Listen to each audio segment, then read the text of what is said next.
Brandon Judd is president of the National Border Control Council. That is not a surprise to you, I'm sure.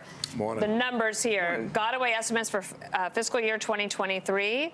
In 2021, it was 389,000. That's a lot. It is. In 2023 right now, 860,000. Yesterday, on Monday, actually, Kamala Harris blamed Republicans. Watch here. There is no question that our immigration system is broken.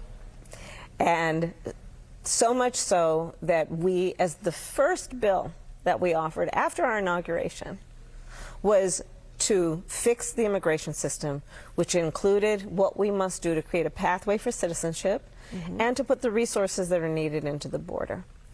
But sadly, people on the other side of the aisle have been playing politics with this issue.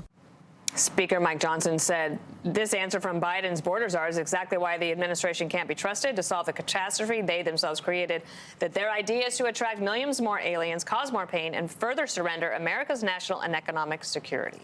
Yeah, so let's be clear. Anytime that we talk about amnesty, anytime that we talk about a pathway to citizenship, all we're doing is inviting more people to come here illegally.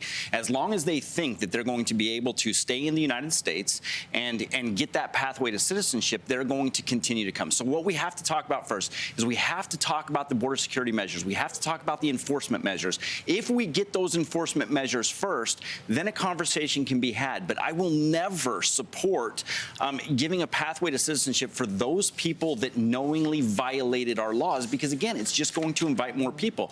One thing that Ronald Reagan did wrong was IRCA of '86, Immigration Reform and Control Act of 1986. He didn't get the border security measures up front. He waited till the back end, and then of course Congress didn't approve it. So we have to go for border security first, enforcement measures, and then we can have more talks. Voters in America may make the Biden administration pay for this, because anywhere you go in New Hampshire, at any event, I mean, immigration and the border was always top of mind.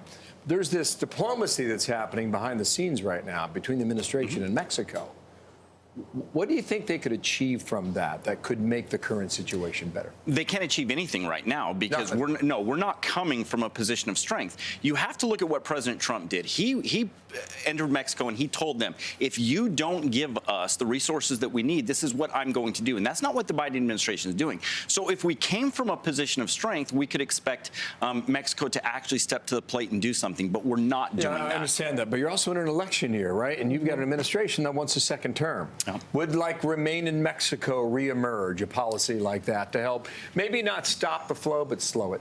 So the president of Mexico only has, I believe it's 5 months left in his term. So he doesn't have any incentive to come to the table and actually do something. If there was something that we could do to force him to the table, then maybe we could get Remain in Mexico. I don't see this administration ever going back to Remain in Mexico, and I certainly don't see Mexico doing it. And again, you've got to remember the pressure that the cartels are putting on the Mexican government as well. They bring in billions of dollars to the economy in Mexico. If they shut that down, if Mexico was to actually shut it down right now, then that money goes away. Now, I could see possibly the cartels scaling back their operations, knowing that they would rather have Biden as president than President Trump. That's a possibility, but I don't see the Mexican government doing it. Is it your position that you would want the Republicans in Congress to try to get to a compromise with the Democrats and have Biden sign something so that some sort of help could come your way? I would love to see laws passed. I would love to, because that's a long-term fix.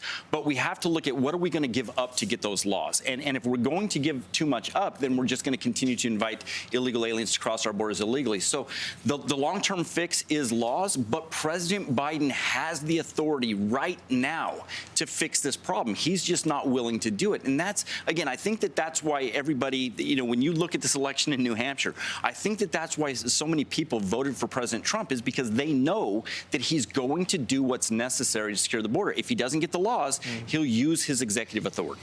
Pretty good turnout here, I will say. I mean, it went up. You had 10 candidates 8 years ago. You had 2 this time, and you blew by the number from 2016. Nice to see you in person. Thank you, Bill. Appreciate it. Dana, thank you. Thank you for your time. I'm Steve Ducey. I'm Brian Kilmeade. And I'm Ainsley Earhart. And click here to subscribe to the Fox News YouTube page to catch our hottest interviews and most compelling analysis.